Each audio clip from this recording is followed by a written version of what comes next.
My name is Jessica. We are at AnimeNEXT 2018 having fun and cosplaying.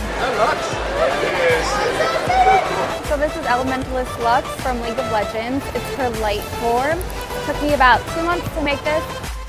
I really like League of Legends. It's my favorite game to cosplay, my favorite thing to cosplay in general.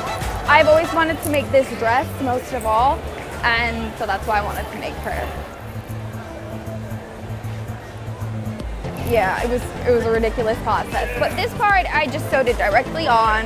This is PVC pipe. This piece is 3D printed, and this is EVA foam, you know, those yoga mats. It just took a lot of time, a lot of trial and error. I made this piece twice. This is my second go at it. I'm kind of new to cosplay, so I don't know all the cons, but I definitely want to go to more.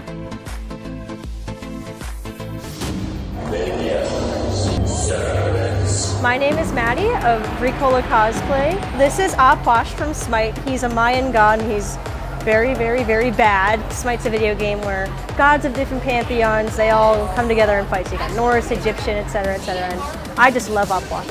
He's spooky, he's got a fun voice. A costume like this is something that AnimeNEXT hasn't seen before. The face alone was one of those difficult challenges. It has a little bit of everything. There's sewing, clay sculpting. The eyes are actually laser cut acrylic. This is all Lycra, and then I hand sewed all of these tattoos on him. And then the staff is PVC pipe with foam. The belt is all foam. All of these stitches were hand stitched in. Coming here and seeing people's reactions to it is just very rewarding.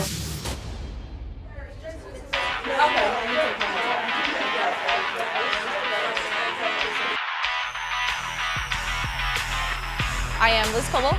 I am the head of the cosplay repair department. People have problems with their wigs, their props, their costumes, their armor, their shoes, their jewelry.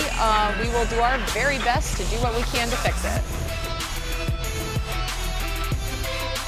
Someone came in, they had a green Power Ranger helmet, and it originally had a plastic visor in the front, and they couldn't breathe, so they wanted a piece of thin, black, stretchy nylon in there.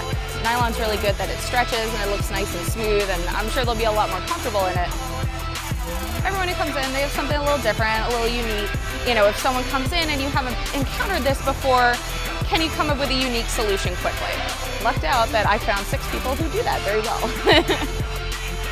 It's been really neat, both as a cosplayer and in the repair room now, to see the way the hobby itself has progressed. That the craftsmanship is so in-depth now that you see people walking around and it looks like they just jumped right out of the screen. The way that people can use yoga mats and hot glue and create this incredibly detailed armor, I'm so impressed by a lot of them. They've put so much effort into these costumes. It's not just a thing, it's a part of them.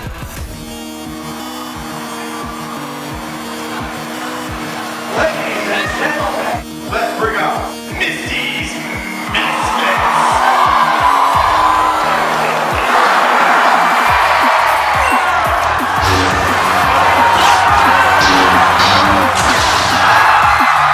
My name is Savage. I'm dressed as an armored Metapod.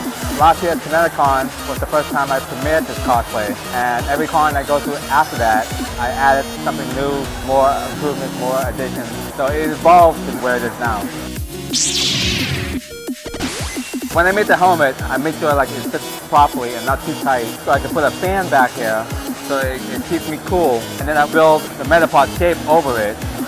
People stopped following me on Instagram. I was getting a lot of followers, getting a lot of likes, and people were hitting me up for commission work. And now I have my own little shop. I do commissions here and there. When I go to conventions, it's to promote myself and also have fun.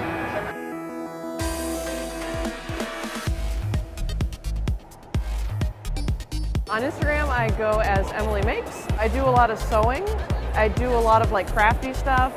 I never cosplay as anything if I don't love it. Like if I'm in a costume, I want it to be something I'm really passionate about because I'm going to put a lot of time and effort and probably some money into it. So I like to do things that I love. Can you tell me how long did it take you to make it? In the Adventure Time cartoon, there's a couple of episodes where all the characters are gender bent. And I loved Ice Queen's costume. You know, she wears like this big ball gown.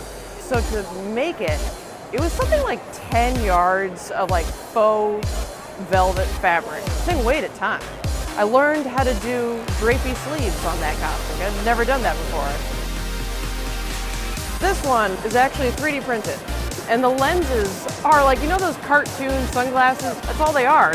And then, you know, you just glue it together, spray paint it, sand it. It's a long process. When you finally get it, you just get this huge, you know, endorphin hit in your brain where you're just like, it looks right, I did it.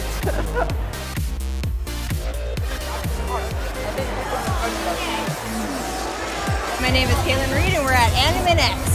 My costume is Brigette from Overwatch. This is one of her sprays. So it's super simple, just armor, cat, wig, that's it.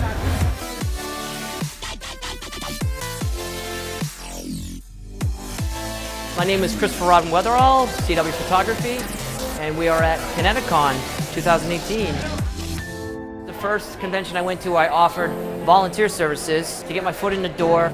I went into it just saying, you know what, we'll see how this goes. It could lead to opportunities. And from there, it just slowly grown, and now it's gigantic. It's a great feeling every time I walk in the room or a convention, people come up to me and want to shoot with me. It's a good feeling.